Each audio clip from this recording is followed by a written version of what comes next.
Спорт – это жизнь. Это самое, что ни на есть правда. Спорт способствует продолжению человеческой жизни, укрепляет здоровье и вообще очень позитивно действует на нас всех. Можно написать целую книгу о пользе спорта, а можно сказать все одной фразой и показать. Напомним, что 15 июня в Парке Любви в бывшем Аэропортинском озере состоялось спортивное мероприятие под громким названием «Фестиваль позитива» в формате спортивного пешего и велоориентирования. Чтобы более подробно узнать о данном мероприятии, мы решили спросить у самого организатора. Сегодня у нас мы собрали различные движения активного досуга, страйкболистов, лучный спорт, национальные игры. Есть такое редкое увлечение. У нас есть активисты, они занимаются собирательством старых разновидностей игр и адаптацией их под современные условия. Тоже это есть, вот можете потом пройти посмотреть. Сегодня у нас 25 пешеходных команд и 13 велосипедных. Да, сегодня... Многие не верили, что в такую погоду люди выйдут, и многие говорили: ой, да у вас не будет столько участников. Осень у вас получилось, потому что был первый фестиваль, и все ради новизны пришли. Но сегодня, как выяснилось, пришло еще больше, примерно на 30%.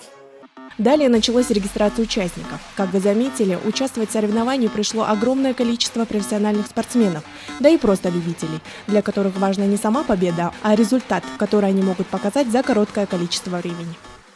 Велосипедистам можно посещать точки в любом порядке, пешеходам до 9-й точки только так, как они написаны. Для начала мы вам предложим викторинку. Капитаны, подойдите, пожалуйста. По правилам соревнования участникам нужно пройти все задания в обязательном порядке нумерации и последовательности с 1 до 9, как прилагается в карте. И проходить задания нужно со всей командой, а это уже говорит о сплоченности и поддержке командного духа. Разного рода конкурсы проходили на территории парка и прилегающих участках парка Ататюрк, но были участники, для которых соревнование заключалось в их рисунках. Как обычно, я думаю, результат будет ясен только в конце, потому что все в основном импровизация. Может быть, я до этого где-то и участвовал, но вот в данном формате, по-моему, первый раз.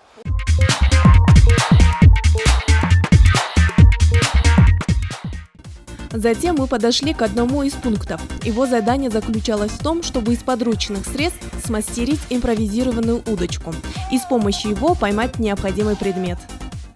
Мы сделали крючок из алюминиевой проволоки и вот пытаемся зацепить.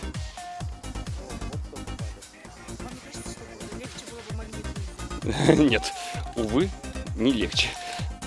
Известно, что данное мероприятие проходит уже второй раз с инициативой Ассоциации творческого развития Boom Studio. И они уже планируют следующее соревнование этой осенью. Ведь их целью считается познакомить молодежь с новыми методами организации свободного времени и проведения досуга. К этому времени мы уже успели подойти к одному из пунктов, где условием было собственноручно запустить свой самолет. На этом 5-м пункте всем участникам нужно сделать, оказывается, самолетики.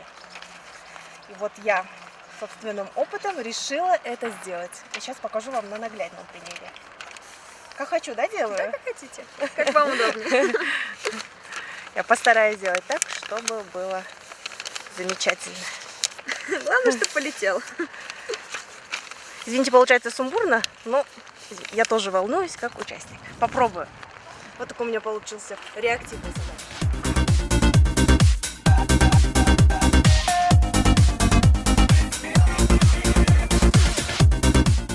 Пройдя этот пункт, мы направились уже за другими командами, которые успели пройти предыдущие задания и успели их застать за завершением задания. Мы сейчас находимся на 6-й точке, нужно из этих лепестков и лент сделать цветочек, нацепить на себя и сфотографироваться. Вот что мы сейчас и делаем, давайте. Истинной удачей считается то, что вы создаете для себя. Будучи спортсменом или авантюристом, у вас есть шансы увеличить свою удачу, если тренировать себя для реализации полного потенциала. Это абсолютно точно повысит шансы на то, что победа окажется в вашу пользу. Так, например, считают эти команды, которые реально стреляют из пистолетов по мишени, несмотря на погодные условия и сильный ветер, который мешает им приблизиться к цели. И мы проводим игру, одну из точек фестиваля позитива. Видите, сейчас ребята пытаются попасть в мишени, которые достаточно маленькие, из игрушечных пистолетов. Молодцы. Так, да, название. Оставляйте себе. Уже порядка 8 команд прошло. Отметку, да.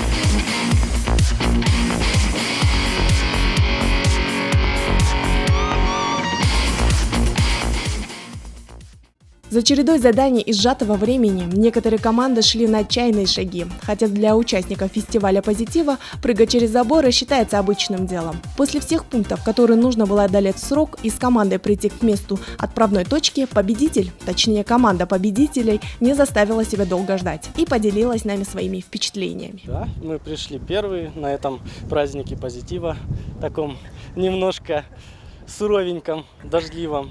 Ну, было весело. Какие впечатления у вас? Устали, забегались, больше впечатлений пока нету. Пока отходим. Стоит активно отдыхать, это полезно. Яркие эмоции, впечатления, как-то так. И ваше пожелание Всего. остальным участникам?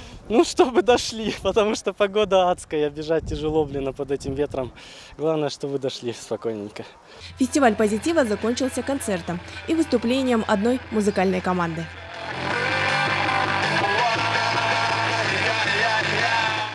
Напомним, что этой осенью планируется уже 3-й фестиваль позитива, на котором будут представлены многочисленные спортивные ассоциации, команды и просто любители активного отдыха. Вот на такой высокой ноте завершился сегодняшнее спортивное мероприятие под названием «Фестиваль позитива». Как сообщили сами организаторы и участники, посыл здорового образа жизни и любовь к спорту был донесен. Надеемся, что подобные мероприятия будут продолжаться и в дальнейшем, ведь спорт раскрашивает не только наши будни, но и нашу жизнь.